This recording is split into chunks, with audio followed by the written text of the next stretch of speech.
What would you do if your employer not only forced you out, but also laid a trap to ruin your entire life? Imagine giving nearly a decade of loyal service to a company, only to find yourself being framed for financial crimes you didn't commit. Sounds like something out of a suspense film, right? But this isn't fiction. This is my story. I'm Lauren Myers. For 8 years, I worked as the Senior Systems Administrator at Crestfall Mutual, a well-established insurance company based in Seattle. I was the go-to person for every server issue, data migration, and middle-of-the-night outage. I never saw credit, just results. But what started as a routine HR meeting turned into a coordinated takedown that could have landed me behind bars. Stay with me, because the ending changed everything. Not just for me, but for those who thought I'd quietly disappear.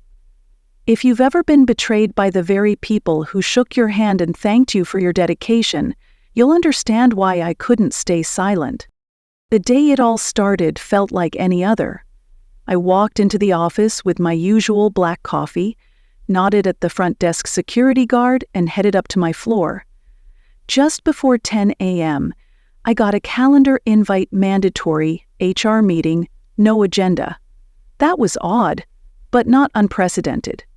I figured maybe it was an audit check-in or something about access logs. I walked into the conference room and found Marla from HR seated with a folder in front of her, and Rick, my manager, standing awkwardly near the window, arms crossed. "You understand why we have to do this, right?" Marla began, her tone syrupy and distant. I blinked. "I'm not sure I do." She pushed the folder across the table. "There have been a number of complaints about your behavior. Due to the severity and to protect everyone involved, we're placing you on paid administrative leave while we investigate." I opened the folder. It was filled with typed statements, all anonymous. One said I'd been intimidating in meetings. Another accused me of deliberately delaying IT support tickets. One even said I'd made coworkers feel unsafe by glaring at them. There were no dates, no specific incidents, just vague, emotionally charged language. "I've never done any of this," I said, my voice low. "Who filed these? I have a right to know." Rick finally looked at me. "Lauren, they requested anonymity. It's standard." Standard? Since when did vague, faceless accusations count as grounds for exile? I had worked for this company for 8 years. I had streamlined their entire back-end infrastructure, modernized their data recovery system, and saved them tens of thousands in third-party IT costs. My record was spotless. And now I was being shown the door based on nothing but whispers? Marla continued with her rehearsed empathy. "We'll need your key card now. You've already been logged out of all systems. Security will walk you out shortly. Please, don't attempt to contact anyone at work during this time." She slid another document toward me, something about acknowledging the leave. I signed it without reading. My hands were shaking. Rick stepped forward with a small cardboard box. "We gathered your personal things. We didn't want to make this harder." Inside, my cat photo, a mug that said "World's Okayest Admin," and my half-wilted desk plant. My stomach churned. They'd gone through my desk while I was at a meeting, while I was still showing up for them. Completely unaware I was already considered guilty. The walk out of that building was one of the loneliest moments of my life. Everyone I passed avoided eye contact. I wasn't escorted out like a criminal, but it felt like it. I sat in my car for an hour, the box in my lap, staring out the windshield at nothing. 8 years of loyalty and competence had just vanished into thin air. That night was worse. I didn't sleep. I couldn't eat. I kept replaying the meeting in my head, trying to make sense of it. Who could have done this? Was it a misunderstanding? Did someone have it out for me? Was I too blunt in a meeting, too quiet, too effective? By morning, I was still a mess of confusion and fear, but then something Rick had said kept echoing in my mind. "You've already been logged out of all systems." That caught my attention. You see, I hadn't been just another IT staff member. I was the administrator, I had created much of our internal system architecture myself, and in the process, like most senior admins, I'd built redundancy backdoors. Secure entry points used in emergencies. These weren't meant to be secret for nefarious reasons. They were practical, standard in complex system environments. What they didn't know was that one of those doors was still active, and only I had the credentials. I booted up my personal laptop. The last time I'd used that particular admin tunnel was 2 years ago, during a server crash that happened at 2 a.m.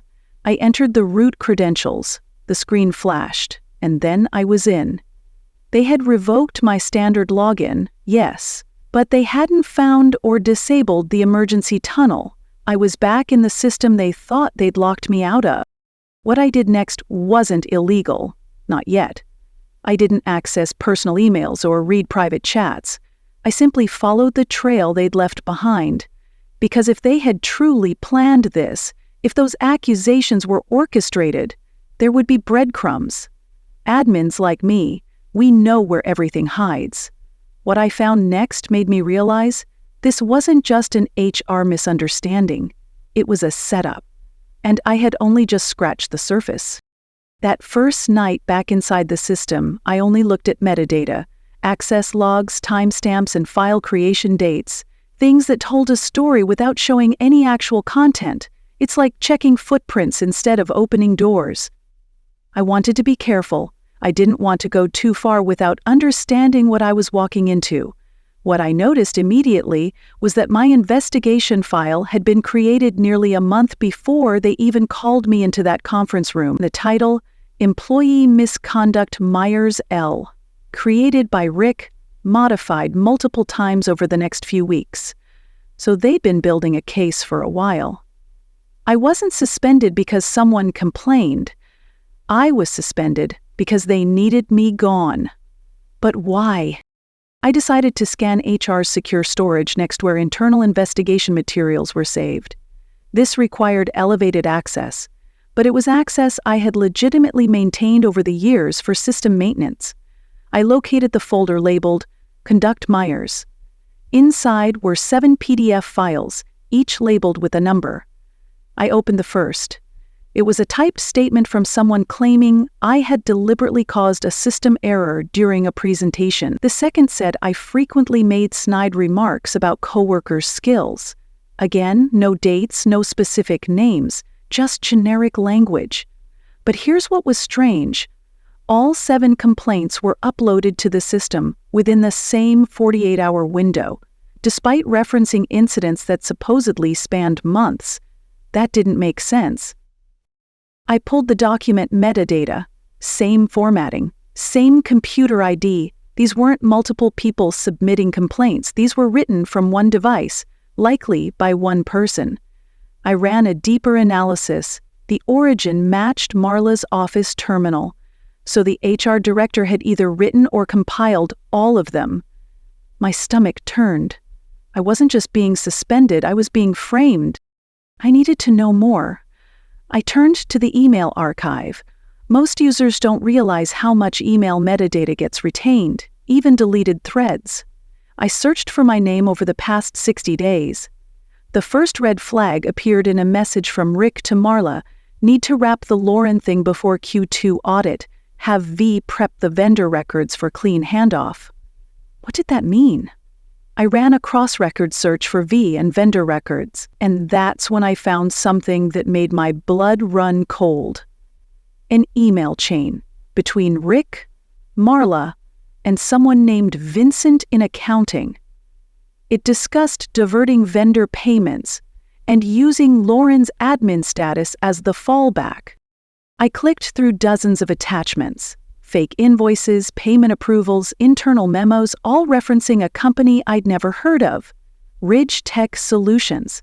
A quick Google search revealed a single-page website with stock photos and generic IT buzzwords. Their listed address was a P.O. box in Eastern Washington. The phone number was disconnected. No client history, no employee names. This was a shell vendor, and I, the person who had full access to vendor authentication systems, was the perfect person to blame when the audit hit. That was their plan. They had created a fake vendor, funneled money into it, thousands every month for nearly 2 years, and were preparing to plant digital evidence, making it look like I was behind it all. It made too much sense. I'd recently flagged a suspicious access protocol. I'd questioned a server upgrade with bloated pricing. They needed me out before I saw too much or asked the wrong questions. And now they were tying up loose ends. The next night, I went deeper. I accessed Marla's private folder on the HR server. Everyone in HR kept one, usually for templates, evaluations, or internal reports, but hers had a file labeled Executive Referrals. Inside were spreadsheets listing recruitment fees and referral bonuses, except the numbers didn't match our third-party agency contracts. She'd been inflating placement fees, then pocketing the difference between reported and actual payouts. Over 3 years, she'd skimmed close to $300,000. 0 cents. Suddenly, it clicked. This wasn't just about Rick's fake vendor scheme. This was a joint operation. Rick had his vendor grift, Marla had her recruitment hustle, and someone in finance, this Vincent, was laundering the numbers. I wasn't a target just because I had access. I was a threat because I was paying attention. At this point, I had a choice. I could walk away, try to find another job, and pray the whole thing didn't follow me, or I could keep digging and risk everything to expose the truth. I didn't hesitate. I opened a new encrypted file on my backup drive and started logging everything: T-minutes, emails, documents, server logs. If they were going to try to bury me, they were going to have to climb over a mountain of their own evidence first. But the deeper I went, the more tangled it became. Vincent wasn't just some passive participant. He was coordinating the financial cover-up, manipulating expense reports, and even forging digital signatures. And the most terrifying part? They weren't done. I found a message, dated just a few days prior, between Rick and a contact listed only as DD. It read, "Make sure the file is planted before she returns. We need something concrete to hand to the audit team." They were planning to break into my apartment, plant data, forge a digital trail that led straight back to me. That was the moment everything changed. I wasn't just an IT admin trying to clear my name anymore. I was someone they'd targeted for destruction. They thought I was isolated. They were wrong. I was just getting started. And they had no idea what I was about to do next. The plan to break into my apartment wasn't just theory anymore. I had digital proof. An email string between Rick and the mysterious DD spelled it out. Entry would happen over the weekend while I was supposedly visiting family out of town. They even knew which Saturdays I usually left for Spokane to see my mom. I reread the message 3 times, my skin crawling. "Use the service uniform," it said. "He won't be there. Plug the remote install, take some photos, done in 30... I felt sick. But I also felt incredibly clear. I was being targeted for more than firing. They were planning to fabricate criminal activity and pin it on me all while I was out of the picture. And now they had a timeline. I contacted someone I hadn't spoken to in years, Renee, a friend from my college days who now worked as a cybercrime and whistleblower attorney. We hadn't seen each other since graduation, but I sent her a simple text. "I need legal advice, serious, urgent." She responded within minutes, and we agreed to meet the next day at a coffee shop 2 towns over. I showed up with 2 encrypted flash drives and my backup laptop. She listened, nodding quietly as I walked her through the digital paper trail. When I explained the break-in, she leaned forward, voice low. "Lauren, what you've done so far skirts the edge of legal. You're collecting unauthorized access data, even if it's your own system. If they find out, they'll spin it hard. We need to do this right. From now on, no more digging. Let me build the case from here." It wasn't easy to step back, but I agreed. She outlined a strategy. Document and timestamp everything I had already collected, shut down further access, and file a limited police report about suspected tampering. We wouldn't mention the full conspiracy yet, just enough to get a report on record. Then, she'd bring it to the Washington State Financial Crimes Division and request protection under the Whistleblower Act. But first, I had to deal with that Saturday break-in. We set up security cameras inside my apartment, one facing my desk, the other pointed at the front door. I placed my old laptop on the desk, fully wiped and clean, but appearing normal. Then I left town, just as they expected. Except I didn't go to Spokane. I parked a few blocks away and waited with binoculars and my phone in hand. At exactly 2:12 p.m., a white van pulled up. A man in a utility uniform got out, holding a small tool bag. He entered my building using a service key card. On my phone, I watched live footage as he walked straight into my unit and sat at my desk. He pulled a USB drive from his pocket and began typing. 20 minutes later, he was gone. I returned home after nightfall. The place looked untouched, but the footage showed everything. Him installing software, making a phone call when he couldn't find expected files, taking photos. I gave the footage to Renee, who immediately added it to our growing report. "This is huge," she said. "They're not just firing you, they're manufacturing a crime scene. We take this to law enforcement now." That Monday, I filed the police report. Renee handled the legal side, presenting the case to a contact in the State Financial Crimes Division. Within a week, they launched a quiet inquiry, freezing certain financial flows and flagging suspicious vendors in our company's accounting system. I stayed quiet, outwardly playing the role of the anxious employee still waiting for answers. I even emailed HR, asking for an update. "We're finalizing the investigation," Marla replied. "You'll be contacted shortly." 2 days later, it came. An email requesting I attend a final meeting to discuss the outcome of the internal review. My hands trembled as I read it. This was it. Either the setup was complete, or the trap had sprung. I texted Renee, "It's happening." She replied instantly, "I'll be outside. You know what to do." The day of the meeting, I wore a conservative suit and pulled my hair into a tight bun. No makeup, no jewelry, just my laptop bag and a sealed envelope. In the conference room, Rick, Marla, Vincent, and an unfamiliar man from legal were waiting. "Lauren," Marla began, "thank you for coming. This investigation was difficult, but the results are conclusive." She slid a packet toward me. "We've documented several policy violations, hostile behavior, inappropriate access activity, and most concerning, financial irregularities tied to your credentials. We're terminating your employment, effective immediately." Rick added, "The legal team will be in touch regarding restitution. There's a likelihood of criminal charges." They expected panic, tears, begging. Instead, I smiled. Before I respond, I said calmly, "I'd like to invite my attorney in to join us." That stopped them cold. The lawyer stammered, "That won't be necessary." "It's not a request," I replied, standing. I opened the door and motioned. Renee walked in, briefcase in hand. "Good morning," she said coolly. "Before any further statements are made, please be aware we've submitted formal complaints to state and federal agencies regarding financial fraud, conspiracy, and attempted framing of my client." The color drained from Vincent's face. Rick leaned back, visibly shaken. Marla's mouth opened, then closed. Renee opened her folder and placed documents in front of each of them. "We have evidence of over $1,200,000 0 cents embezzled via fake vendors, recruitment fee skimming of over $300,000 0 cents, and a break-in attempt tied to an associate hired by your team. We also have timestamps, access logs, and video evidence."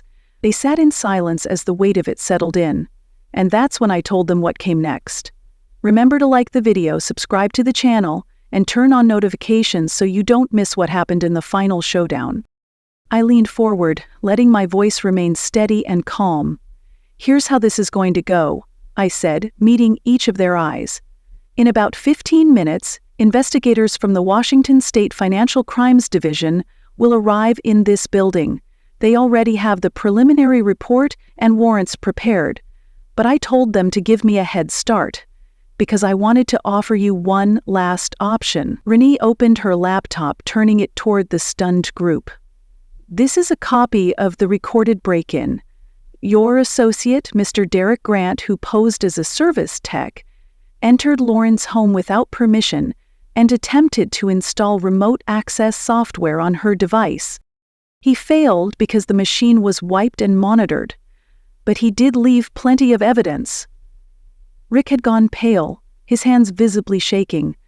Marla looked like she was trying to calculate 10 outcomes at once, none of which ended well for her. Vincent just sat there, jaw clenched. We're prepared to press charges, Renee continued, on multiple counts: fraud, conspiracy, breaking and entering, attempted obstruction of justice.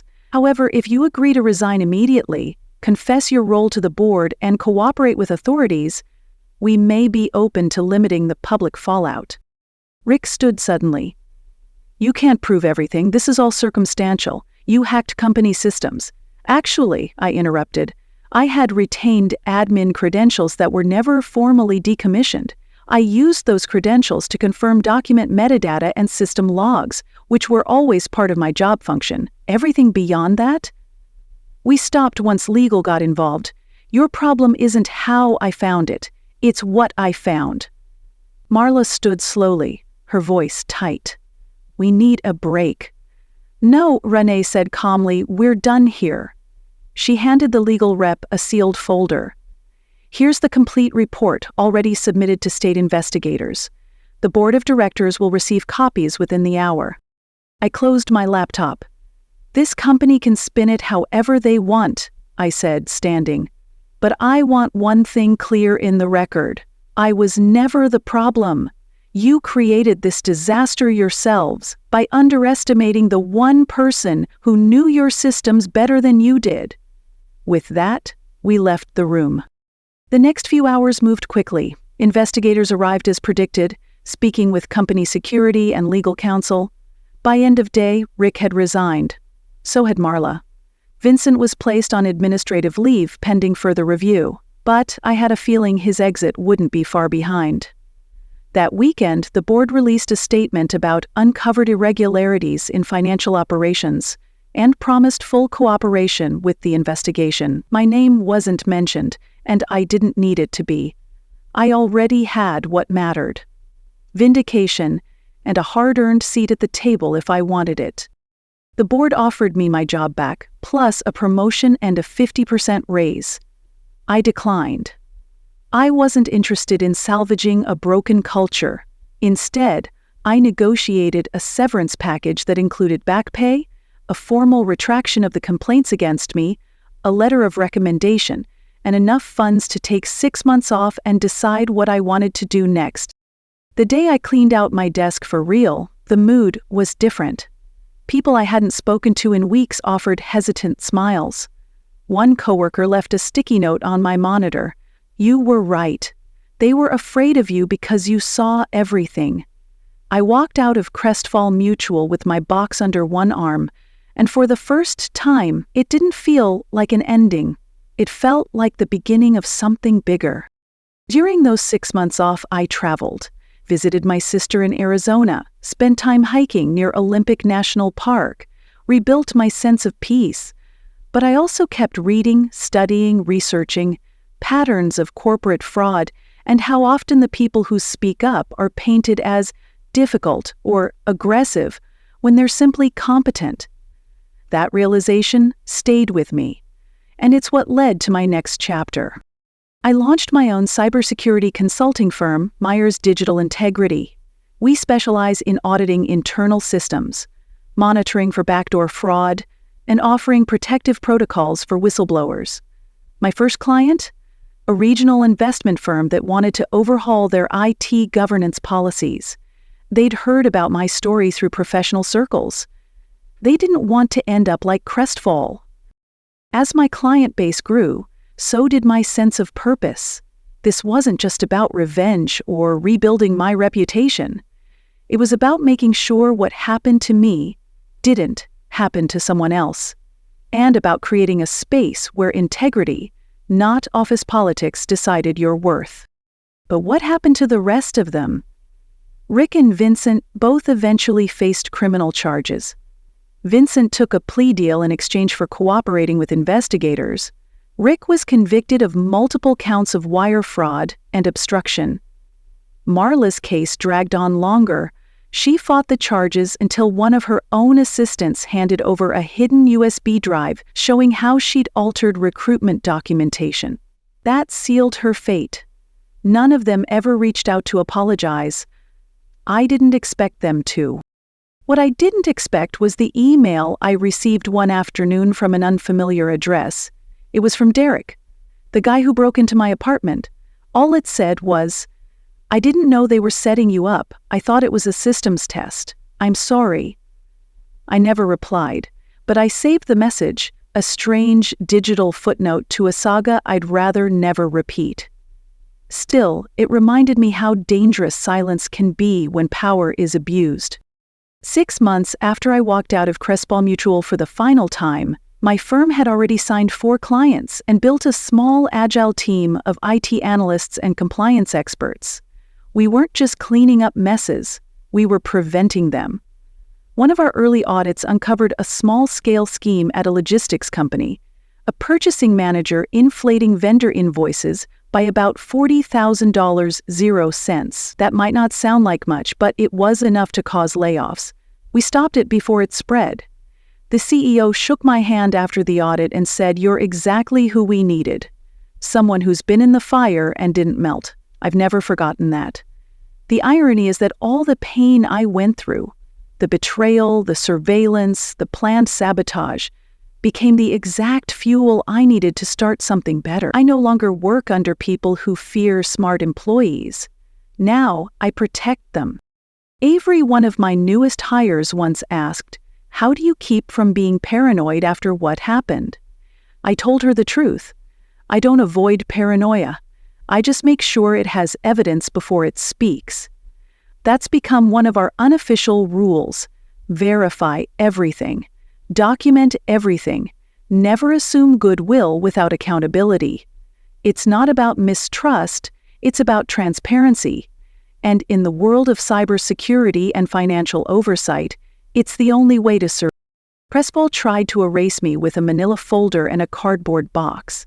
Instead, I became the person companies call when they suspect something's wrong, but don't know who to trust. That kind of irony doesn't need revenge. It's reward enough. As for the people who tried to destroy me, Rick was sentenced to 3 years in federal prison after pleading guilty to wire fraud. His brother, who helped set up Ridgetech Solutions, was caught trying to liquidate funds in Belize. He didn't get far. Marla fought her charges for months until evidence from a confidential HR assistant, whom she'd grossly underpaid, surfaced and proved she'd falsified hiring records. She received a 2-year sentence and a permanent ban from working in HR again. Vincent got the lightest sentence of the group, thanks to his full cooperation with prosecutors. He now works in data entry for a small nonprofit in Kansas. Funny how things shake out when the truth is given time to breathe. But this story wasn't just about exposing fraud. It was about refusing to be erased. They thought putting me on leave would break me. They thought framing me for embezzlement would silence me. Instead, they gave me something they never expected: time. Time to investigate, to document, and to build something stronger than anything they could throw at me. And I used that time to burn their lies to the ground with facts. I still keep the coffee mug and the cat photo on my desk at my new office, not out of sentiment, but as a reminder. Never forget what they tried to take. And always remember what you're capable of when you stop being afraid. I mentor younger professionals now, especially women in IT. I tell them, you don't have to roar to be powerful. You just have to know what's true, and hold that line. After being falsely accused and suspended, Lauren, a seasoned IT systems administrator, discovered a conspiracy within her company involving embezzlement and fraud. Targeted as the fall person, she used her deep system knowledge to uncover the truth, document the evidence, and, with the help of a whistleblower attorney, turn the tables. Her persistence led to criminal convictions for those who tried to frame her, and she launched a cybersecurity firm to help prevent similar abuses in other organizations. Now let me ask you, if you were in Lauren's position, what would you have done? Quietly resign, find another job, and leave the whole mess behind? Dig deep, collect the truth, and take down the people who tried to ruin you. Let me know in the comments.